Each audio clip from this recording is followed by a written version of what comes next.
There you go. No. Yeah, Stayed in. There we go. Thank you so much. There we go. That wasn't rigged. So after the break for 5 minutes, so we're going to wrap up the show there. We're out of time. Yeah. I'm only joking. Right down, Ryan Gravenberch. You don't like giving 10s, so I'm just going to start with a 9 instantly then. You can do whatever you want, Chloe. Cast our minds back to the summer. My word. And Zubimendi doesn't come in and the world's on fire. I'm like, oh my God, who's going to play 6? What are we going to do? Enter Ryan Gravenberch, played number 6, been probably the best midfielder in the league. Yep. It's certainly a deep line midfielder. I think Cole Palmer and a few others in terms of attacking sense would probably have an argument with that. Yeah. But in terms of like deeper players, he's been fantastic. This has been...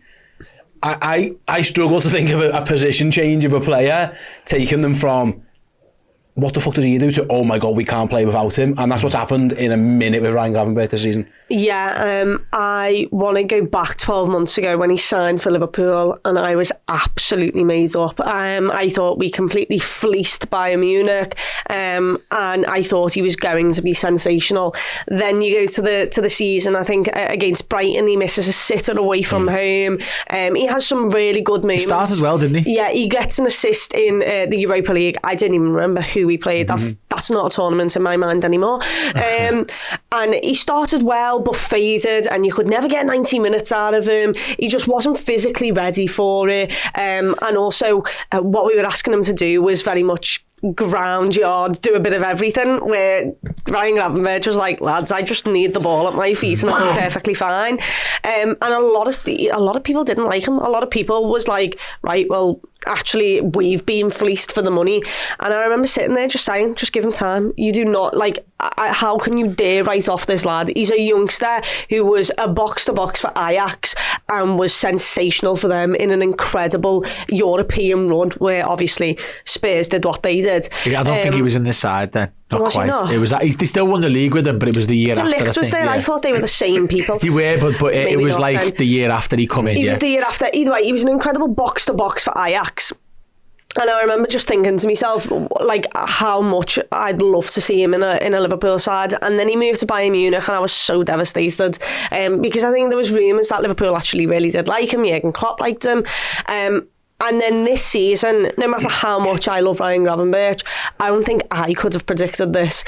What he does with his back to goal, with pressure on him, the way he just turns on a sixpence and gets out of those spaces with the ball is incredible. And he's sitting as your 6 in a pivot, and half the time, because of his long legs and because he's got out of the situation, he's 25 yards and he's in front of goal passing the ball to someone who can put it in the back of the net.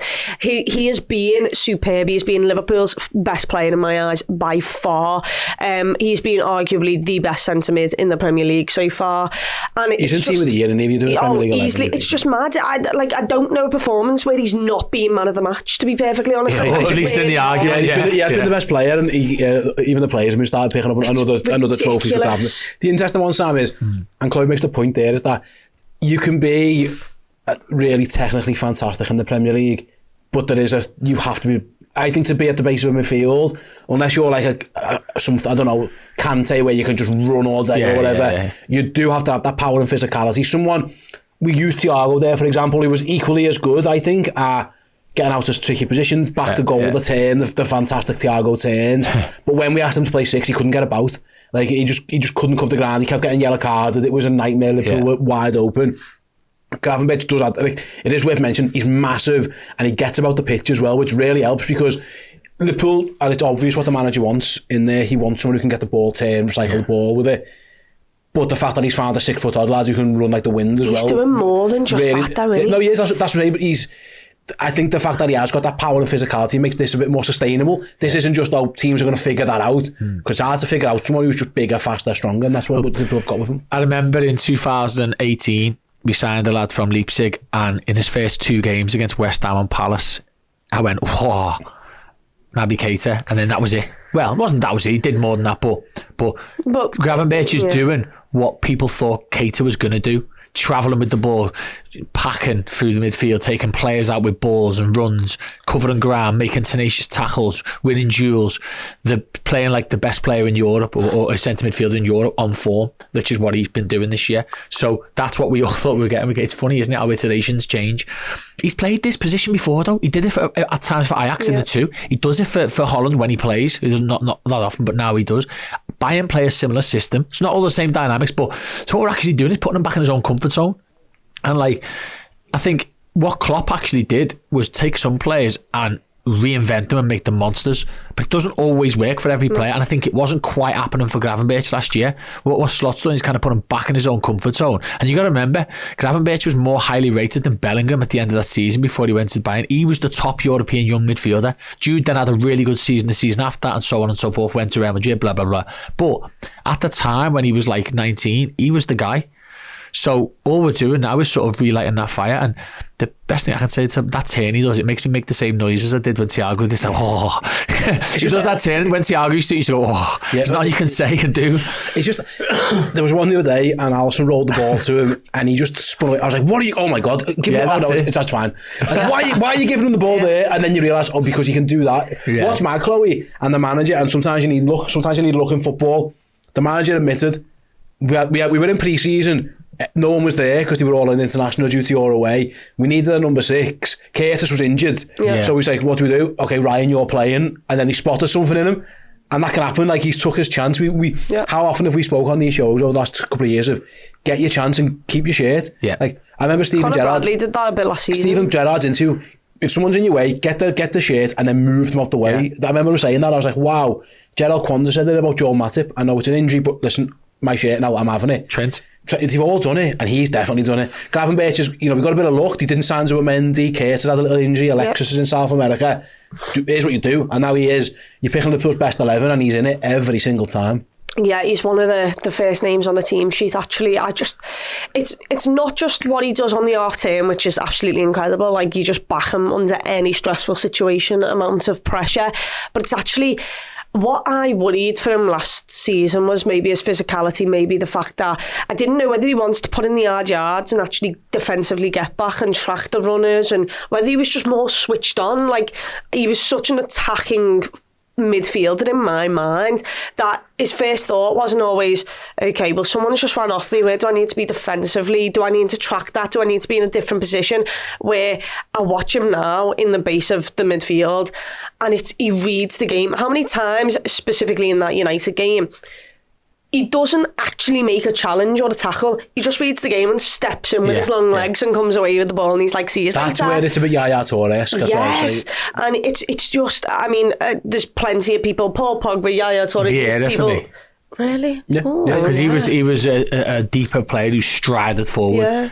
It was quite strong and physical. Yeah. There's, I mean, look at the names. Not bad players to be compared to, but honestly, for me, he's been Liverpool's best player so far this season. I can only hope it continues, because if we all think of what he's doing now in, the 4 months that he's been learning this role, could you imagine what he looks like in the next 2 years? Can you imagine what he and look, there will be looks like a quadruple winner to me, Chloe. There will be harder games. He'll have more tests when he's got Kevin De Bruyne in that attacking midfield position, and he's Cole got Palmer's this next game. Cole Palmer's another one.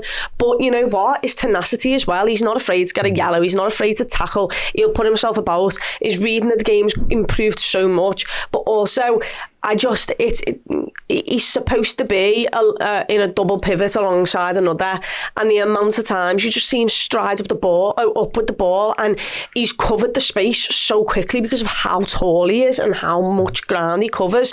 And I mean, we all talk about that shimmy against Wolves where he just says, see you later. He did it the other day where he passed it to himself. He just put it in between two players and ran after. Where he's sensational. Old and I wish I could do an hour talking about how good he is. We absolutely could. We've done it all. Old Trafford stands out for me, Sam, where he actually plays a little bit more advanced. He kind of let Alexis McAllister be a bit deeper, and you just say, go and get about these. And that's where you saw, actually, that's where I'm talking about the athleticism as well. No one's ever doubted Ryan Gravenberch, I don't think, on the ball. Everyone, great in tight spaces, little flick, his touch has always been good. It's always been actually, Can he get about? Is the Premier League, is he a bit soft for the Premier League? I think they were questions being asked. And then he went to Old Trafford and ran rings around that midfield, which was meant to be great, and I understand, that Man United are stinking at the moment, but like, at the end of having to take Casemiro, he has to go. You bring this kid on, runs rings around him, Kobe Mainoo, Bruno Fernandes couldn't get near him. That's when I first thought, actually, he has got the physical game that you need, hasn't he? As well as, again, the Dutch Ajax, Bayern Munich, he should be a skillful player. Yeah. I think he's proven so far, again, there's more tests to come. He's built for the Premier League as well, if that makes sense. Oh, absolutely. His decision making is what stands him out as well. Yeah. So, like you just said then, he can get about the pitch, but what he's not doing is just charging up. Sometimes, I mean, he's an absolute machine, but someone like Szoboszlai can empty the tank 4 or 5 times in a half because he can just maraud around and press. Gravenberch doesn't really do that. He picks and chooses the right time to go and intercept, like you spoke about earlier at Old Trafford, and just nipping in front and grabbing the ball. He's not tackling, he's just intercepting, reading it, the right time to nip it through a gap and travel with the ball and open your legs out. He's just making the right decisions all the time. I think the only area of improvement for him really is when he's got to the final third. He's been unlucky with a couple of assists, like Salah went a bit lazy against Man U, was offside. Trent gets a goal which would have increased his rating before maybe, but he would have had an assist there. There's been a couple of other opportunities. Jota missed an absolute sitter when Gravenberch pulls it back the other day, so he has done well, but I think what he probably will look to do is maybe get 1 or 2 goals when he gets to the edge of the box, because of the way our system is, you got him and McAllister flip-flopping depending on the situation and who's staying deeper. When he does get more advanced, or he does travel with it, it's maybe just getting that 20-yarder like he did against, was it West Ham last year, really good goal. I think we've got that to come, and that's what I think we'll see in the next 2 years. Like I said, I just think his reading of play, his management of his engine has improved. He'd never played 90 minutes for us until Ipswich, and he'd done 90, and since then has not looked back. Yes, and hasn't even looked like he needs taken off by the way either. No, he's been brilliant, yeah, he really has. Ratings time, Red for Life says 9, Baldwin says 10 out of 10. He's been world class. Sam, go on, I'll let you go. I think he's been our best player. We're top of the league, we're joint top of the Champions League, we're in the League Cup. I think he's been our best player this season. He's won about 5 man of the matches. I think 9 out of 10 is as good as you're going to get. I think no one can ever be 10 really. You need like Leo Messi. Or you're a goalie and you've not conceded a single goal for 15 matches. You get like 9.5, 10. But, I think he's as good as it's going to get. 9 for me. I'd love to give him a 10, but I also still sit here and think he can improve, and that is scary for the rest of the league because he is absolutely sensational right now. Liverpool need to keep him fit. That is the main thing. That was another worry I had about him, is just injuries. And I feel like right now he's the player that Liverpool just can't afford to not start. He has to start in all those big games. And the thing I love about him most is there's been some games where maybe he's not started well, but he finishes as the best player. It's like, it's good, right, yeah. So what he's done is he's acknowledged what's in front of him. He's had an entire half to analyse them and understand where he actually needs to be and how he's getting out of these situations. And then he puts it into practice. I'd give him a 9. Wish I could give him a 10, but I am one of those people who I can't give anyone a 10 this early on. I'll say 9.5. I think he's been fantastic. I think he's been the best player, and I think he's the main reason why Liverpool were the main reason, because we needed someone. They decided to sign one. It didn't happen. Imagine if we'd have been, I don't know, 6th in the league and a couple of teams had counter-attacked on us and it hadn't gone quite well, and the place would have been on fire because Mendy didn't come in and he didn't get no one else. Ryan Gravenberch has saved a lot of stress on that regard. I think he'd be playing anyway if Mendy was here, because he wouldn't have come in and started because Gravenberch had already had some really good performances. I don't know, because I always thought that with Klopp, but this is, Arne Slot feels like a no bullshit kind of man. Straight like in. Jurgen Klopp was the type of, you bring Fabinho and you don't see him for a little while, you bring Andy Robbo and you don't see him for a while. I'm not sure Arne Slot does that. If they play like this, that's what I mean. So after the Ipswich game, which probably would have been Grav, because the way it dawdled on. Late. Do you think he goes, oh no, I'm taking you out of the team? No, I think he goes, actually, you've smashed it, go again. I don't know. I think if Arne Slot thought that Zubimendi was a better footballer, then yes, he wouldn't. I think Arne Slot is so stuck in the fact that he goes to this, like Sobbo will play so many games this season just because of he's got his lads, Annie. He has got his lads. I was thinking, if he'd have played like this, then no, he wouldn't have got dropped. Of course, he wouldn't have got dropped. But would he have got the opportunity to play? That's what I'm saying. It depends. Who knows? There's no one. Literally, it's impossible to drop him now. Yeah. Unless he was scoring, he was doing all this and getting 4 goals a game. There's not much more he really could be doing because Liverpool are flying. So I think it's book closed on him because of Grav now, though. It might be. Like they might go elsewhere. They might just not even bother because you got Curtis. We'll see how it all pans out down the line. But I think he's been brilliant.